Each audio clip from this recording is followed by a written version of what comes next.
Assalamualaikum warahmatullahi wabarakatuh. Alhamdulillah. Alhamdulillah pada kesempatan kali ini kita bagi-bagi pengalaman ya teman-teman. Udah lama sekali nggak buat audio seperti ini kembali. Ya kita ngobrol-ngobrol santai aja perkara tentang zikir nafas ya teman-teman. Ada yang bertanya sahabat kita, kapan yang bagus waktu untuk berzikir nafas? Waktu yang bagus untuk berzikir nafas itu sebenarnya setiap saat, setiap waktu. Jangan ada putus untuk berzikir ke Allah. Itulah yang disebut selalu ingat kepada Allah. Nah, itu apabila kita sudah memahami di situ. Tetapi apabila kita pemula, waktu yang tepat itu hendaklah jam 10, jam 11, jam 12 malam. Jadi bagi di tempat masing-masing itu mulai sepinya atau heningnya itu jam berapa. Dalam arti sepi itu aktivitas mulai berhenti. Kalau di daerah saya ini jam 9 udah sepi di sini. Nah, jam 9 jadi disesuaikan aja di tempat teman-temannya itu kapan mulai aktivitas, mulai di daerah situ mulai hening atau enggak terlalu rame. Jadi fungsinya zikir untuk di malam hari itu sebenarnya bukan karena ada kemistisan atau ada apa-apanya, hanya untuk melatih diri kita agar bisa hening, bisa khusyuk dalam melaksanakan zikir nafas. Nah, setelah zikir nafas dalam keadaan sepi itu kan kita terasa hening, terasa sepi, itu konsentrasi saat kita berzikir itu lebih nyaman dan tidak ada terlalu banyak gangguan dari bising atau gangguan dari kendaraan, dari orang-orang. Makanya zikir itu kalau bisa untuk pemula itu bagusnya malam. Malam kapan yang pasnya waktu itu aktivitas di daerah-daerah teman-teman itu disesuaikan saja kapan mulai sepinya.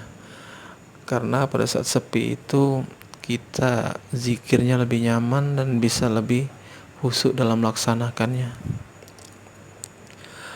Nah, itu untuk pemula, tetapi bagi teman-teman yang sudah terlatih dalam keadaan apapun, biar bising bagaimanapun kita bisa melakukan zikir itu. Nah, itulah yang disebut zikirnya tadi, udah jalan dengan sendirinya. Jadi sebenarnya zikir itu kalau kita udah terbiasa, mau dalam keadaan ramai, mau keadaan sepi, kita bisa fokus dalam melaksanakan zikir itu tadi. Itu yang dibilang zikirnya sudah jalan. Jadi nggak terpengaruh lagi dengan keadaan lingkungan, mau bising ataupun nggak bising, mau sepi juga masih sama saja. Tinggal penerapan kitanya bagaimana. Untuk melatihnya memang kita harus dalam keadaan sepi. Pagi atau habis sebelum sholat subuh itu bagus juga, karena keadaan kita sudah tidur kan, sudah fresh. Terkadang kita berzikir nafas ini kalau fisik atau badan kita dalam keadaan lelah, sehabis bekerja belum beristirahat, itu terkadang saat zikirnya mulai hening itu kejadiannya banyak tertidur karena fisik kita capek. Jadi kalau bisa diusahakan itu, kalau untuk berzikir, untuk konsentrasi kita kepada kehusuan tadi, harusnya istirahatlah sebentar habis pulang kerja, istirahat sebentar, tidur. Setelah tidur mulai terasa fit badan, barulah kita zikir. Atau kalau enggak, kita beristirahat tidur terlebih dahulu jam 1, jam 2, atau sebelum subuh sekitar jam setengah 4 atau jam 4 itu bangun, kalau bisa mandi biar lebih fresh. Nah, itu juga membantu kita dalam melaksanakan zikir napasnya lebih maksimal, lebih khusyuk dan lebih akurat. Karena terkadang kalau badan kita ini capek, zikir pun tertidur nantinya, karena fisik kan tidak mendukung karena lelah.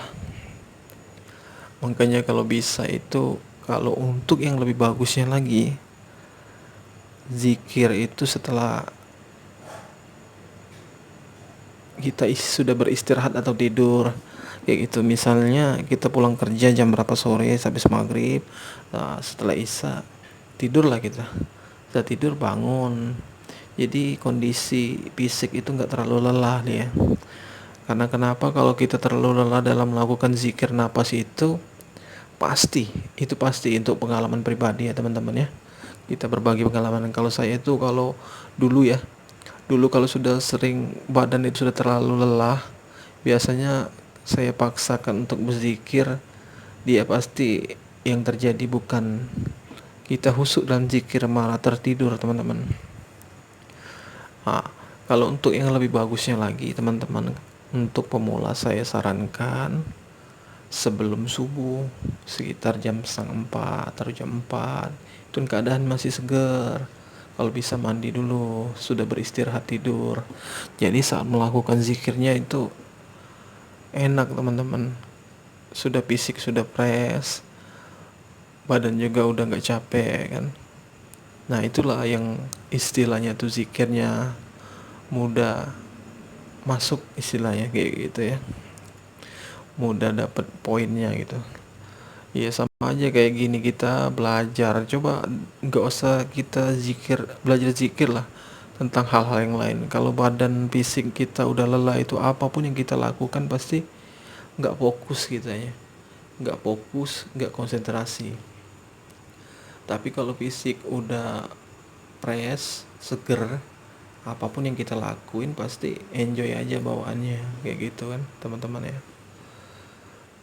Untuk zikirnya kalau bisa diusahakan itu setengah jam, kalau bisa lebih ya lebih bagus. Untuk pemula diusahakan itu kalau bisa setengah jam. Bila perlu kita buatkan alarm untuk mengetahui seberapa lama kita sudah duduk dalam berzikir tadi. Nah itu berdasarkan pengalaman ya teman-teman ya. Tapi kalau seumpamanya teman-teman sudah terlatih, sudah terbiasa dalam melakukan zikir tadi, itu nggak jadi patokan jam itu. Mau jam berapa aja, mau dalam keadaan tidur, mau keadaan ngomong, mau keadaan apapun itu masih tetap dalam keadaan berzikir. Nah itu kalau zikir kita udah jalan teman-teman. Jadi zikirnya selalu mengiringi aktivitas kita, baik kita bekerja maupun lagi santai, baik pun kita tidur, selalu dalam keadaan berzikir. Nah itulah apabila kita sudah sering melatih hal yang seperti itu, makom-makom seperti itu sebenarnya bukan susah dicapai, tapi tergantung seberapa ingin kita dalam meraih atau menjalankan pelajarannya, baik apapun itu. Contoh teman-teman ya, kalau kita memang diniatkan dalam hati itu pengen belajar, pengen khusyuk, apapun itu yang kita lakukan pasti jadi teman-teman, baik berupa apapun. Nah seperti itu juga zikir. Kalau teman-teman ingin melakukan zikir itu benar-benar jadi, diniatkan teman-teman ya, diniatkan serius, diniatkan fokus, selalu istiqomah. Jadi ibarat dijadiin sebagai suatu hobi kayak gitu.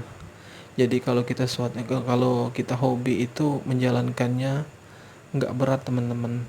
Contoh aja, apa hal-hal yang kita sukai, seperti olahraga aja. Kalau kita suka, kita nggak kenal waktu, mau jam berapa aja kita hajar, mau capek juga dihajar kayak gitu kan, karena kita melakukannya dengan senang hati. Nah sesuatu hal yang kita senang dalam melakukannya, baik apapun itu bentuknya, pasti dia akan membuahkan hasil yang baik. Apalagi zikir. Jadi terkadang yang buat jenuh itu sebenarnya tuh bukan dari dorongan luar, tapi dalam diri kita sendiri teman-teman. Kebanyakan orang itu pengen instan, wah pengen jadi seperti ini, seperti itu, pengen ini, pengen itu, tapi nggak mau ikuti prosesnya.